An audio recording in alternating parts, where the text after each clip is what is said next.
आप प्रवेश कर रहे हैं सीएनबीसी आवाज और इबिक्स कैश के शानदार स्टूडियो में। आप सभी का स्वागत है सीएनबीसी आवाज पर। आप देख रहे हैं खिलाड़ी नंबर 1। मार्केट के एक्शन पर नजरें रहेंगी और साथ ही साथ हमारे तीनों जानकार जो पिछले 3 हफ्तों के विजेता रहे हैं वो मैदान में आएंगे। उनसे जानेंगे इस हफ्ते की रणनीति और खास तौर से किन स्टॉक्स पे आज दाव खेला जाए। वैसे मार्केट की चाल आपकी स्क्रीन पर 17,300 के आसपास ही ट्रेड देखने को मिला है। हल्की मुनाफा वसूली छाई हुई है बाजार में, ये आप कह सकते हैं 56 अंकों के नुकसान पर। दरअसल इस समय निफ्टी है मिड कैप इंडेक्स 13 पॉइंट नीचे, लेकिन ज्यादा बोझ बिकवाली का झेल रहा है निफ्टी बैंक में 300 अंक तक की गिरावट देखने को मिली। अभी अगर आप देखें तो 290 अंकों तक का नुकसान है। 1:1 का रेशियो है। गिरने वाले स्टॉक्स की संख्या कम है बढ़ने वालों के मुकाबले, क्योंकि मिड कैप्स इतने ज्यादा नहीं टूटे। मिड कैप इंडेक्स आप देखेंगे तो सिर्फ इस समय 8 पॉइंट ही नीचे है। सहारा कहां से मिला है तो आज टेलीकॉम, टेक्नोलॉजी और मेटल शेयरों में तेजी है, वरना आप देखें तो बैंक्स, ऑयल एंड गैस और साथ ही साथ एनर्जी स्टॉक्स में कुछ मुनाफा वसूली देखने को मिली। तो ये फिलहाल मार्केट का मूड माहौल। हमारे जानकारों की क्या रणनीति होगी उस पर बात करेंगे जरूर, लेकिन पहले फोकस में रखते हैं रेलटेल को। रेलटेल एक स्टॉक जो हाल ही में काफी सुर्खियों में रहा है। आपको याद होगा इनको इंडियन एयरफोर्स से करीब 299 करोड़ का ऑर्डर मिला महीने की शुरुआत में। उसके बाद ये भी अपडेट निकल कर आया कि रेलटेल दरअसल बड़े पैमाने पर जो देश के अलग अलग कोल माइने हैं उनको ऑनलाइन या फिर डिजिटल रूप देने का पूरा जिम्मा उठा रहा है। तो किस तरह का इनका ऑर्डर फ्लो मजबूत हो रहा है, ओवरऑल आउटलुक क्या है, इसी पर बात करने के लिए हमारे साथ जुड़ रहे हैं कंपनी के सीएमडी पुनीत चावला। चावला साहब, स्वागत है आपका सीएनबीसी आवाज पर। इस समय एक बड़ी कोल की क्राइसिस हो रही है और आप लोग भी हाथ बटा रहे हैं कि जैसे जैसे कोल प्रोडक्शन हो वो इनफैक्ट लोगों पर अपडेट पहुंचे और आप वो तमाम डिजिटल डेटा मेरे ख्याल में हैंडल करेंगे। कितना बड़ा साइज है इस पर्टिकुलर ऑर्डर का, कितना लॉन्ग ड्यूरेशन का ऑर्डर है? देखिए, हमारे पास जो ये कोल सेक्टर का ऑर्डर है ये उनकी सभी सब्सिडरीज जो है कोल इंडिया की, इनके ऊपर डिजिटल रूप से इनको जोड़ने के लिए हमें कहा गया है। हम ये सब्सिडरीज चाहे वो ईसीएल हो, डब्ल्यूसीएल हो, साउथ ईस्ट सेंट्रल कोलफील्ड हो, सभी को हम नेटवर्क कर रहे हैं। नेटवर्क करके इनकी सेंट्रल लोकेशन में कोल इंडिया में लेके जा रहे हैं। इसका ऑर्डर बुक हमारा करीब 700 करोड़ अभी जो ऑर्डर बुक है ओनली फ्रॉम कोल सब्सिडरीज, और इसकी जो पर ईयर इनकम होगी हमें, इसकी इनकम जो है वो करीब 100 से लेकर 150 करोड़ की पर ईयर होगी। तो इसका जो फायदा होगा उनको, इसमें डिजिटाइजेशन से उनका जो कोल एरियाज में जो रियल टाइम डिसीजन मेकिंग है दैट विल बिकम फास्टर। इनकी लॉजिस्टिक्स जो है they will become faster, they will help them in that also. और पूरा जो ट्रांसपेरेंसी है एक कोल सेक्टर में मूवमेंट की वो आएगी। हालांकि इस काम को करने में हमें काफी प्रॉब्लम्स में, बिकॉज ये जो कोल माइंस हैं ये रिमोट एरियाज में, वहां पे जाने में, अप्रोच में, वहां पे फाइबर डालने में we face lot of problem, and coupled with the fact कि कोविड भी था साथ में, बट हमने फिर भी इसको जो है एक वॉर फुटिंग पे लिया है। और अभी हाल ही में हमने 146 लोकेशंस नॉर्दर्न कोलफील्ड्स की करी हैं, 240 हमने सीएल की करी हैं, और अभी WCL की हम 350 लोकेशन जो हैं वो करने जा रहे हैं कंप्लीट इन अनदर 1 मंथ और सो। तो और लास्ट 2 हफ्ते की अगर हम देखें अगस्त, तो 100 लोकेशन से ज्यादा हमने करी। It's quite a feat, sir. And ये इनफैक्ट तमाम कोल माइंस जब ऑनलाइन आएंगी तो शायद जो मेटल कंपनियां हैं या फिर जो बायर्स है कोल के, उनके लिए भी बहुत राहत की सांस होगी कि कहां पर प्रोडक्शन बढ़ रहा है, कहां पर शायद प्रोडक्शन में थोड़ी सी दिक्कत आ रही है। सही, आपने हाल ही में इंडियन एयरफोर्स से भी एक ऑर्डर बैक किया है, उसके डिटेल्स अगर आप समझा सके, और क्या ये रिपीट ऑर्डर्स आएंगे इंडियन एयरफोर्स से गोइंग फॉरवर्ड? देखिए, एयरफोर्स से जो ऑर्डर मिला है ये हमें उनके सिक्योर ऑपरेशंस के लिए एक ऑर्डर है। इसमें देश भर में हमें कई सारे लोकेशंस पे पैरेलली काम जो है वो करना है, बट मैं इसके ज्यादा डिटेल्स आपके साथ शेयर नहीं कर सकता हूं क्योंकि ये एक सिक्योरिटी पॉइंट ऑफ व्यू से। बट मैं ये बता सकता हूं कि डिफेंस सेक्टर हमारे पे इस समय स्ट्रांगली रिलाय कर रहा है। हमारे 700 करोड़ से ऊपर के ऑर्डर हमें डिफेंस सेक्टर से आ रहे हैं, और जो कि नियर फ्यूचर में मैं ये दावे के साथ कह सकता हूं कि ये ऑर्डर्स बढ़ेंगे। डिफेंस सेक्टर के साथ हमारा कोलैबोरेशन बहुत तेजी से आगे बढ़ता जा रहा है। तो फिर आपकी टोटल ऑर्डर बुक पोजीशन इस समय कहां पर खड़ी है? क्योंकि आपने कहा कि ये कोल इंडिया की तरफ से आपको ऑर्डर मिला जो 700 करोड़ का है, ये 300 करोड़ का इंडियन एयरफोर्स की तरफ से मिला है। आपकी करंट ऑर्डर बुक में से कितना आपको इसी साल एग्जीक्यूट करना है और कितनी इसमें और ग्रोथ की उम्मीद आप जता रहे हैं?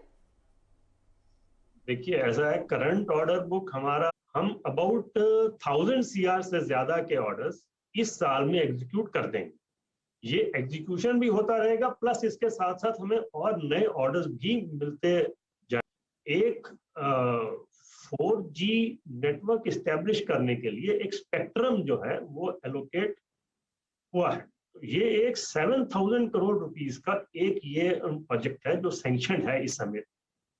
तो इसमें से काफी बड़ा चंक, तो इस हिसाब से मैं ये मानता हूं कि इस साल के अंत तक हमारा मतलब FY 22 की बात करें तो अबाउट 6000 CR का ऑर्डर जो है करीब हमारी ऑर्डर बुक हो जाएगी। I mean this is excluding the orders जो हम एग्जीक्यूट कर देंगे। Good to here. स्टॉक ने भी आउट परफॉर्म किया है हाल फिलहाल में, और आपने ये ऑर्डर बुक को लेकर जो आउटलुक दिया है वो काफी मजबूत है। बहुत बहुत शुक्रिया पुनीत चावला जी हमारे लिए समय निकालने के लिए और तमाम डिटेल्स शेयर करने के लिए। तो डिफेंस सेक्टर से बड़े ऑर्डर्स हाथ लग रहे हैं। हमने देखा कोल इंडिया और कोल इंडिया की सब्सिडरीज की ओर से जो ऑर्डर्स मिले उसको कैसे एग्जीक्यूट करेंगे। मैनेजमेंट ने साफ कहा है कि हर साल कम से कम 100 से 150 करोड़ का रेवेन्यू वो कोल बिजनेस वाले ऑर्डर से आता हुआ दिखाई देगा। इसका इनफैक्ट एक महीने का चार्ट लेकर आइएगा प्लीज डायरेक्टर साहब, क्योंकि एक स्टॉक का परफॉर्मर रहा है रेलटेल का। आज मार्केट की चाल थोड़ी सी नरम है तो यहाँ पर शायद कुछ मुनाफा वसूली देखने को मिले, वरना ये एक आउट परफॉर्मर रहा है ओवरऑल ये काउंटर। रेलटेल की हम बात कर रहे थे। चलिए हमारे जानकारों को जोड़ लेते हैं और उनसे पूछते हैं कि अब यहाँ से आगे आपकी क्या रणनीति हो मार्केट में, और साथ ही वो कैसे अप्रोच करेंगे खिलाड़ी नंबर 1 को इस हफ्ते। तीनों का ही स्वागत है। पुनीत तिवारी, नीरज वोरा, विकास सालुंखे, आप तीनों ने जब भी भाग लिया है पिछले 3 हफ्तों में उम्दा रिटर्न्स कमाए हैं और आप विजेता साबित हुए हैं। तो आप पे अब दारोमदार ज्यादा बढ़ गया है कि इस तरह के मार्केट में जो फिर से डगमगा गया है और भी बेहतर परफॉर्म करने का। बताइए विकास, अप्रोच क्या रहेगी आपकी? Good morning Harshada. देखो, ओवरऑल मार्केट में हमने देखा है कि थोड़ा सा साइडवाइज हो रहा है। यहाँ पे ऊपर में रेजिस्टेंस देखने मिल रहा है, 17400 के आसपास जाता है, वहाँ पे एक रेजिस्टेंस देखने मिल रहा है। बट नीचे में भी मार्केट में एक बेस बना चुका है जो 17240 270 ये रेंज में जाके वहाँ से वापस बाउंस बैक 400 तक का रेंज में देखने मिल रहा है। तो एक 200 पॉइंट का एक रेंज यहाँ पे इंडेक्स में देखने मिल रहा है। तो मुझे लगता है थोड़ा सा यहाँ पे मार्केट साइडवाइज हो सकता है, बट स्टॉक पैसिफिक और मिड कैप में मुझे लगता है एक अच्छा खासा मोमेंटम देखने मिल सकता है। बैंक निफ्टी में भी थोड़ा सा ऊपर में रेजिस्टेंस देखने मिल रहा है। तो दोनों इंडेक्स बेस पे अगर मैं जाऊँ तो मुझे लगता है कि थोड़ा सा रेजिस्टेंस है, थोड़ा सा लार्ज कैप में थोड़ा सा प्रॉफिट बुकिंग देखने मिल सकता है, बट मिड कैप में मुझे लगता है एक आउट परफॉर्म देखने मिल सकता है मार्केट में। तो मैं मिड कैप पे ज्यादा फोकस करूँ। ओके, तो मिड कैप्स पर फोकस विकास का रहेगा। पुनीत, आपकी अप्रोच क्या रहेगी? मेरी भी अप्रोच ऑलमोस्ट सेम रहेगी। 17,200 पर मेरे को भी एक सपोर्ट दिख रहा है। मेरी बाय ऑन डिप्स की रणनीति रहेगी। मेरा जो अभी लॉन्ग टर्म मोमेंटम जो टारगेट है वो 17,500 का है, तो मैं उसको प्ले आउट होते हुए देख रहा हूँ आने वाले 1 से 2 हफ्तों में। Fair enough. नीरज, आपकी अप्रोच क्या रहेगी, बताइए इस हफ्ते? हर्षदा, अगर आप देखोगे तो निफ्टी जब जून जुलाई अगस्त में एक सीमित दायरे में 400-500 पॉइंट की रेंज में कारोबार करता हुआ दिखा था और उसके बाद एक बड़ी अपमूव ली है। तो अब मुझे लगता है आने वाले 1 से 1.5 महीने में यही सीमित दायरे में निफ्टी कारोबार करता रहेगा, जहां नीचे में 17,000 एक स्ट्रॉन्ग सपोर्ट होगा, ऊपर में 17,500-600 पे रेजिस्टेंस होगा। पर इस बीच में काफी सारे स्टॉक्स होंगे जो वो करेक्टिव वेव में अपने निचले सपोर्ट पे आएंगे और फिर वहां से वापस अपनी दूसरी ऊपर की चाल की शुरुआत करेंगे। तो उसी स्टॉक्स को पकड़ने की कोशिश होगी। पिछले हफ्ते भी वही कोशिश थी कि जो नीचे से अच्छे सपोर्ट देके मोमेंटम स्टॉक्स है उनको पकड़े और उनमें एक अच्छा सा मोमेंटम ट्रेड पकड़े और उसमें मुनाफा कमाए। तो वही अप्रोच ये हफ्ते भी रही। ओके, तो ये डिप्स पर खरीदे, अच्छे आइडियाज पर फोकस करें और अच्छे आइडियाज आपको सीएनबीसी आवाज पर ही इसी कार्यक्रम में मिलेंगे। चलिए मीरज, शुरुआत करते हैं आपसे, बताइए पहले दो ट्रेड्स। पहला ट्रेड है मेरा हिंदुस्तान एरोनॉटिक्स HAL में। यदि आप HAL में देखोगे तो ऊपर में 1450 16 से एक वर्टिकल अप मूव मिला था 1100 से 1400। उसके बाद वही 100 पॉइंट में कंसोलिडेट होता हुआ दिख रहा है और लास्ट 2 दिन से ये वापस अपनी चाल मजबूत करता हुआ दिख रहा है। तो मुझे लगता है कि यहाँ से HAL में वापस से और एक तेजी आनी चाहिए, जो 1450 को भी पार करते हुए नए टारगेट्स अराउंड 1550 1600 के आसपास आ सकते हैं। तो 1330 का स्टॉप लॉस लगा के रखिए इसमें और 1550 का टारगेट रखिए। तो यहाँ से एक अच्छा बाय हो सकता है HCL में। और जो दूसरा ट्रेड है वो है एपटेक का। एपटेक सिमिलरली 320 जाके आया था रिसेंटली नीचे से, उसके बाद में करेक्ट होते हुए 290 के आसपास अभी ट्रेड कर रहा है। तो ये एक उनका ऑलमोस्ट 23% रिट्रेस हो चुका है, 32% रिट्रेस हो चुका है। तो 270 का स्टॉप लॉस लगाइए और 360 का टारगेट बन सकता है इसके अंदर। ओके, तो ये है एपटेक आपके लिए जो चुना है इस समय मीरज वोरा ने। एपटेक में टारगेट 360 का रहेगा, स्टॉप लॉस रहेगा 270 का, और वो स्टॉक आपको याद है आउट परफॉर्मर रहा है। साथ ही साथ हैल पर भी नजरें रखिए, यहाँ पर भी तेजी का ही ट्रेड इन्होंने लिया। 1550 का टारगेट और 1330 का दरअसल ये स्टॉप लॉस लेकर चलेंगे। तो ये है फिलहाल आपके लिए दो ट्रेड्स जो मीरज वोरा ने जोड़े हैं। पुनीत तिवारी बताइए किन स्टॉक्स के साथ शुरुआत करेंगे इस हफ्ते की? मेरा पहला ट्रेड रहेगा इप्का लैब्स। इसमें एक इनसाइड वीकली ब्रेकआउट आया है और अच्छे मोमेंटम के साथ मेरे को एक्सपेक्टेड है कि ये ऊपर चलेगा। मेरा स्टॉप लॉस रहेगा इस स्टॉक का 2550 और टारगेट रहेगा 2800। ओके, तो इप्का लैब्स आप कह रहे हैं तेजी का ट्रेड, यहाँ पर आपने लेना है 2800 का टारगेट और 2550 का स्टॉप लॉस। और देखिए आज के गिरते बाजार में ये काउंटर दरअसल 76 रुपए की बढ़त पर कारोबार कर रहा है, 3% तक की तेजी देखने को मिल रही है। दूसरा ट्रेड आपका क्या है बताइएगा पुनीत? ट्रेड मेरा एक शॉर्ट ट्रेड है, मार्केट के साथ में चलना चाहूंगा। सो दूसरा ट्रेड मेरा है अदानी पोर्ट्स पे एक शॉर्ट ट्रेड। इसका एक ओपन हाई पैटर्न बना है आज के दिन के लिए, तो मैं इसको एक शॉर्ट ट्रेड देना चाहूंगा। इसमें 751.10 का स्टॉप लॉस और 71325 का टारगेट। ओके, तो अदानी पोर्ट बाई बिकवाली का ट्रेड, देखिए मार्केट में मंदी के सौदे भी बनते दिखाई दे रहे हैं, इसीलिए एक मंदी का ट्रेड भी रखा है पोर्टफोलियो में। 751 का स्टॉप लॉस और 713 के टारगेट के लिए शॉर्ट किया जाए। दरअसल ये फिलहाल आपके लिए एक अपडेट इस समय स्क्रीन पर। दो ट्रेड्स पुनीत के, दो ट्रेड्स मीरज के। विकास बताइए आपके दो ट्रेड्स। देखो मेरा ज़्यादातर फोकस केमिकल सेक्टर पे भी रहेगा, जहाँ पे मुझे लगता है अभी भी एक अच्छा खासा मोमेंटम देखने मिलेगा। तो नोसिल यहाँ पे एक अच्छा काउंटर है, जिसमें हमने देखा था कि 220 के बाद एक 290 का एक अपसाइड मोमेंट हुआ था। उसके बाद एक रिट्रेसमेंट उसने कंप्लीट की थी 260 के बाद। वापस उसका जो ट्रेंड लाइन ब्रेकआउट आ रहा था वो 288 के ऊपर आ रहा था और आज उसने ब्रेक किया विथ वॉल्यूम के साथ। तो मुझे लगता है 320 फर्स्ट मेरा टारगेट रहेगा। हालांकि ये स्टॉक के लिए मेरे टारगेट ऊपर के है, लेकिन ये पूरे वीक के लिए मैं एक्सपेक्ट कर रहा हूँ कि 320 330 के रेंज में जा सकता है। तो इसको यहाँ पे बाय करके जाना चाहिए, 290 के ऊपर बाय करके जाना चाहिए, नीचे में 282 के आसपास का स्टॉप लॉस लगा के इसको कैरी करना चाहिए। देखो स्टॉक में एक अच्छा मोमेंटम है वॉल्यूम के साथ, और आज फर्स्ट हाफ में ही उसने लास्ट 4-5 दिन का जो वॉल्यूम है उसको उसने ब्रेक कर चुका है। तो मुझे लगता है इसमें एक अच्छा पोटेंशियल है, जो नोसिल यहाँ से 320 का पहला टारगेट कर सकता है। पर एक तेजी का ट्रेड यहां पर लेकर चले और 320 के लिए ये दरअसल आपने खरीदना है काउंटर। बाय साइड की स्ट्रैटेजी यहां पर आई है विकास की तरफ से। 282 का स्टॉप लॉस लगाइए। देखिए हम आपको कह रहे थे कि देखिए अगर गिरते बाजार में आप सही स्टॉक्स आइडेंटिफाई करेंगे तो फायदा मिलेगा, और वैसे ही ट्रेड्स हमारे जानकार आपको आइडेंटिफाई करके दे रहे हैं। 3% ऊपर है इस कमजोर मार्केट में नोसिल। आपका दूसरा ट्रेड विकास? दूसरा रहेगा डीसीएम श्रीराम। देखो डीसीएम श्रीराम ने हमने देखा है कि लास्ट कुछ दिनों में एक साइडवाइज मोमेंट था यहाँ पे हमने नोटिस किया है कि फ्राइडे के सेशन में एक बड़ा वॉल्यूम के साथ यहाँ पे एक ब्रेकआउट देखने मिला था 950 के ऊपर का, तो उसके बाद आज भी वो कंटिन्यू होते देखने मिल रहा है। तो 968 970 के ऊपर इस काउंटर को बाय करके लेके जाना चाहिए। ऊपर में मुझे लगता है 1060 1070 के आसपास के रेंज यहाँ पे देखने मिल सकती है। नीचे में 950 एक स्ट्रॉन्ग सपोर्ट जोन बना चुका है, तो उसको स्टॉप लॉस रख के इसको बाय करके जाइए। ये भी कॉल 1 से 2 दिन के पॉइंट ऑफ व्यू से लेके जाइए। मुझे लगता है एक बड़ा मोमेंटम इस काउंटर में देखने मिल सकता है। एक रिट्रेसमेंट भी कंप्लीट हो चुकी है, सिर्फ यहाँ पे एक वॉल्यूम का वेट करना है। जैसे वो इंक्रीज होगा, इस स्टॉक में जो मोमेंटम है वो अच्छा खासा कैरी होते हुए देखने मिलेगा। ओके, तो ये फिलहाल आपके लिए एक ट्रेड देखने को मिला है। DCM श्रीराम में 1060 का टारगेट आप लेकर चले और 950 आपके लिए स्टॉप लॉस का काम करेगा।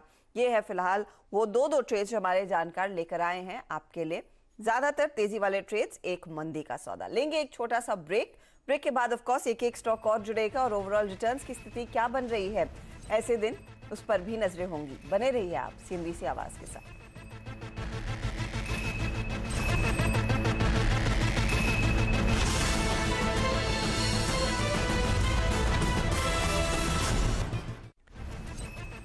आप देख रहे हैं खिलाड़ी नंबर 1 CNBC आवाज इबिक्स कैश स्टूडियो पर, और मार्केट के एक्शन के साथ साथ हमारे जानकार आपको बता रहे हैं कि किन ट्रेड्स पर आपका फोकस होना चाहिए। एक स्टॉक होना बाकी है दरअसल इस खेल में इस समय। तो जानते हैं पुनीत तिवारी से अगला ट्रेड इनका क्या रहेगा।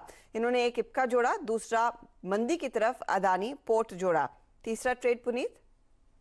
तीसरा ट्रेड मेरा चैलेट होटल्स एक स्टॉक है।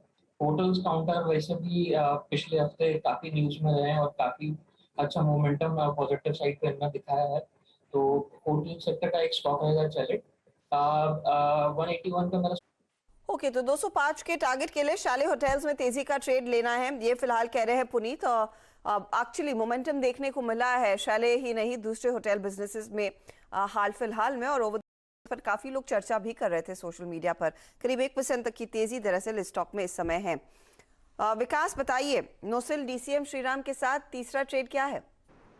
तीसरा मेरा रहेगा DCL में हमने देखा है कि लास्ट फ्राइडे में भी एक मोमेंटम देखने मिला था, बट उसका ट्रेंड लाइन ब्रेकआउट नहीं हो रहा था। जो 205 के ऊपर जैसे ही वो क्लोज हो रहा है उसके ऊपर उसका ब्रेकआउट था। उसने आज वो ब्रेक किया और फर्स्ट हाफ में अच्छा मूवमेंट भी कर रहा है, तो मुझे लगता है ये अच्छा काउंटर रहेगा 232 के टारगेट के लिए। नीचे में 198 के आसपास, वो 200 के आसपास एक बेस बना चुका है, तो उसको स्टॉप लॉस रख के इसको बाय करके जाना चाहिए। यहाँ पे भी मुझे लगता है एक अच्छा खासा मोमेंटम कैरी हो सकता है। हमने देखा इस काउंटर में एक रिट्रेस हुआ था, उसके बाद साइडवेज मूवमेंट हुआ था, और अभी लास्ट 3 ट्रेडिंग सेशन में इसमें एक वॉल्यूम के साथ एक ब्रेकआउट देखने मिल रहा है। तो मुझे लगता है ये काउंटर रहेगा जो एक ये वीक के लिए 230 के ऊपर के रेंज में जाते हुए देखने मिलेगा। तो 230 के ऊपर और तेजी इसमें बनेगी, इसीलिए 232 का दरअसल टारगेट इस समय दिया गया है विकास की ओर से डिशमन कार्बोजन में, और 198 दरअसल आपके लिए स्टॉप लॉस के तौर पर काम करेगा। अब चलते हैं मीरज वोरा के पास। मीरज बताइए आपका तीसरा ट्रेड। हर्षदा, जो तीसरा ट्रेड रहेगा मेरा वो रहेगा जाइडस वेलनेस में। ये काफी समय से 2400 के स्तरों को पार नहीं कर पा रहा था। आज सुबह अच्छे खासे वॉल्यूम से 2400 को ब्रेकआउट करता हुआ दिखा स्टॉक। तो मुझे लगता है कि यहाँ से ये ब्रेकआउट प्ले होते हुए तो होना चाहिए, और कम से कम इसका पहला टारगेट जो बनता है वो बनता है 2790 का। तो 2280 का स्टॉप लॉस लगा के रखिए इसमें। जनरली ये वेलनेस सेक्टर में है, जो कि अभी जो इम्यूनिटी बूस्टर प्रोडक्ट्स हैं, ये सभी इस कोरोना में उन्होंने काफी अच्छा खासा बिजनेस किया है इसका, और काफी अच्छी नई ब्रांड्स एस्टैब्लिश भी कर ली है। तो मुझे लगता है कि ओवरऑल इसमें लंबे समय के लिए भी अगर कोई इन्वेस्ट रहेगा तो ये अच्छा खासा और रिटर्न यहाँ से भी दे सकती है। तो ये ट्रेडिंग के हिसाब से इसका पहला टारगेट रहेगा 2790 का। 2790 के टारगेट के लिए एक अपॉर्चुनिटी 2280 का दरअसल आप स्टॉप लॉस लगाइए। जाइडस वेलनेस ये तीसरा ट्रेड है आपके लिए। चलिए एक एक करके सबके पोर्टफोलियो पर फटाफट नजर डालेंगे और देखेंगे स्टॉक वाइज रिटर्न्स क्या बनते दिखाई दे रहे हैं। विकास सालुंखे का पोर्टफोलियो आपकी स्क्रीन पर पहले आएगा। नोसिल, DCM श्रीराम और डिशमन, ये वो 3 ट्रेड्स है स्क्रीन पर आपके आएंगे जहां पर इन्होंने तेजी का ट्रेड लिया है।